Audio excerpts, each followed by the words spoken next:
नमस्कार दोस्तों, आपका मेरे चैनल में स्वागत है। आज मैं आपको रक्षाबंधन की एक कहानी सुनाने जा रही हूँ। अगर आपको ये कहानी पसंद आए तो कमेंट बॉक्स में कमेंट करके जरूर बताइए। साथ ही अगर आपने अभी तक मेरे चैनल को सब्सक्राइब नहीं किया तो सब्सक्राइब कर लीजिए और बेल आइकॉन पर क्लिक जरूर कीजिए, जिससे हमारे वीडियो के नोटिफिकेशन आपको मिलते रहें। अब सुनिए ये कहानी। किसी गाँव में लक्ष्मी नाम की एक लड़की रहती थी। वह अपने माता पिता के साथ रहती थी। वह अभी 6-7 साल की थी। उसके कोई भाई नहीं था। उसकी माँ भगवान श्री कृष्ण की पूजा किया करती थी, तो लक्ष्मी भी अपनी माँ के साथ भगवान कृष्ण की पूजा करती थी। एक बार की बात है, रक्षाबंधन का त्योहार आने वाला था। राखी वाला राखियां बेचने आता था। सब लोग राखियां देखते हैं और सब लड़कियां अपने अपने भाइयों के लिए राखियां खरीद रही थीं। लक्ष्मी भी सबको राखियां खरीदते हुए देखती है। लक्ष्मी का भी मन करता है राखियां खरीदने का, तो वह राखी वाले के पास जाती है और राखी वाले से राखी दिखाने को कहती है। तो उसकी सहेलियां कहती हैं, लक्ष्मी तुम राखी क्यों खरीद रही हो? तुम्हारे तो कोई भाई भी नहीं है, तुम किसको राखी बांधोगी? लक्ष्मी को यह सुनकर बहुत बुरा लगता है और वह रोने लगती है। और रोते रोते लक्ष्मी अपनी माँ के पास जाती है और कहती है, माँ मेरे भाई क्यों नहीं है? सब लोग मुझे चिढ़ाते हैं, मैं किसके राखी बांधूं? तब माँ कहती है, क्यों, हैं तो तुम्हारे भाई, भगवान श्री कृष्ण ही तुम्हारे भाई हैं, तुम उन्हें ही राखी बांधो। लक्ष्मी खुश हो जाती है। वह कहती है, माँ सच में भगवान श्री कृष्ण मेरे भाई हैं? तब माँ कहती है, हाँ, तुम जल्दी से जाओ और अपने भाई के लिए राखी ले आओ। तब लक्ष्मी खुश होकर बाहर जाती है और राखी वाले से अपने भाई के लिए राखी खरीदती है और वह भगवान श्री कृष्ण को राखी बांधती है।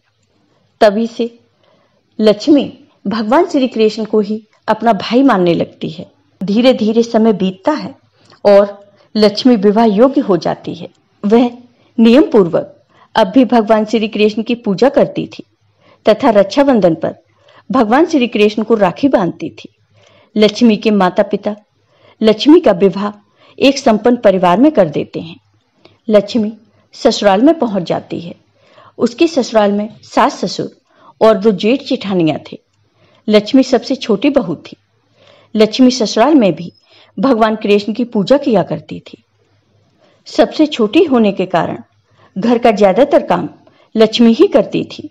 वह सबसे मिलजुल कर रहती थी, सास ससुर की सेवा करती थी। इसी तरह समय बीतता है और सावन का महीना आ जाता है। सब बहुएं रक्षाबंधन पर अपने मायके जाने की तैयारी शुरू कर देती हैं, लेकिन लक्ष्मी चुप रहती है, क्योंकि वह जानती थी उसके तो भाई नहीं है, तो उसे कौन लेने आएगा। अब रक्षाबंधन का त्योहार आता है तो लक्ष्मी की जेठानियां सुबह जल्दी उठकर काम खत्म करती हैं और मायके जाने को तैयार होती हैं। लक्ष्मी चुपचाप अपना काम करती रहती है। तब उसकी जेठानियां उसे चिढ़ाती हैं, लक्ष्मी तेरे तो कोई भाई नहीं है, तो तुझे लेने कौन आएगा? तू अपने मायके कैसे जाएगी? जेठानी की बातें सुनकर लक्ष्मी को बहुत बुरा लगता है। वह भगवान कृष्ण के राखी बांधती है और बहुत रोती है। तभी एक आदमी लक्ष्मी की ससुराल आता है। वो लक्ष्मी के ससुर से कहता है, मैं लक्ष्मी के दूर का भाई हूँ और रक्षाबंधन पर लक्ष्मी को लेने आया हूँ। लेकिन उसकी सास कहती है कि लक्ष्मी के तो कोई भाई नहीं था, और अगर तुम उसके भाई हो तो इतने दिनों तक कहाँ थे? तब वह कहता है कि मैं लक्ष्मी के दूर का भाई हूँ और व्यापार करने परदेश गया था। अभी लौटा तो सोचा अपनी बहन को रक्षाबंधन पर घर ले जाऊं। लक्ष्मी को भी बहुत आश्चर्य होता है, लेकिन वह सबको यकीन दिला देता है कि वह लक्ष्मी का भाई है। तो लक्ष्मी के घर वाले लक्ष्मी को उसके साथ भेज देते हैं। वह उसके साथ घर जाती है। वहां उसकी भाभी उसका खूब स्वागत करती है और ननद भाभी मिलकर खूब बातें करती हैं। लक्ष्मी बहुत खुश थी। इधर लक्ष्मी की जेठानियां घर आकर उसके पति से कहती हैं, ये कौन सा भाई है? अब तक कहाँ था और अचानक कैसे आ गया? लक्ष्मी का पति भी सोच में पड़ गया।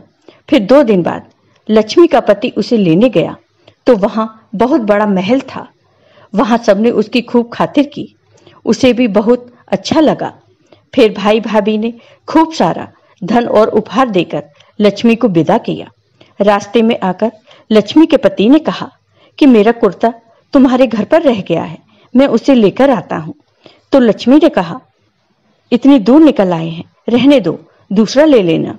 लेकिन उसका पति नहीं माना और वापस महल की तरफ चल पड़ा। जब वह वहां पहुंचा तो देखा कि उसका कुर्ता एक पेड़ पर टंगा है और महल गायब है। वह गुस्से से लक्ष्मी के पास आता है और लक्ष्मी को डांटता है। वह कहता है, कहाँ है तुम्हारा भाई? वहां न महल है न तेरा भाई है, कौन है वो? तभी भगवान श्री कृष्ण प्रकट होते हैं और वो कहते हैं, मैं हूं लक्ष्मी का भाई, ये बचपन से मुझे ही राखी बांधती है, इसलिए मैं इस रक्षाबंधन पर अपने घर लाया था। तब लक्ष्मी और उसका पति भगवान को प्रणाम करते हैं और लक्ष्मी का पति भगवान कृष्ण से क्षमा मांगता है। भगवान कृष्ण उसे क्षमा कर देते हैं और दोनों को आशीर्वाद देकर वहां से अंतर्ध्यान हो जाते हैं। फिर लक्ष्मी और उसका पति खुशी खुशी अपने घर वापस आ जाते हैं। लक्ष्मी की जेठानियां इतना सारा धन देकर आश्चर्य में पड़ जाती हैं। जय हो कृष्ण भगवान की। आपको ये वीडियो पसंद आया हो तो कमेंट बॉक्स में कमेंट करके जरूर बताइए। साथ ही मेरे वीडियो को ज्यादा से ज्यादा शेयर करिए। धन्यवाद।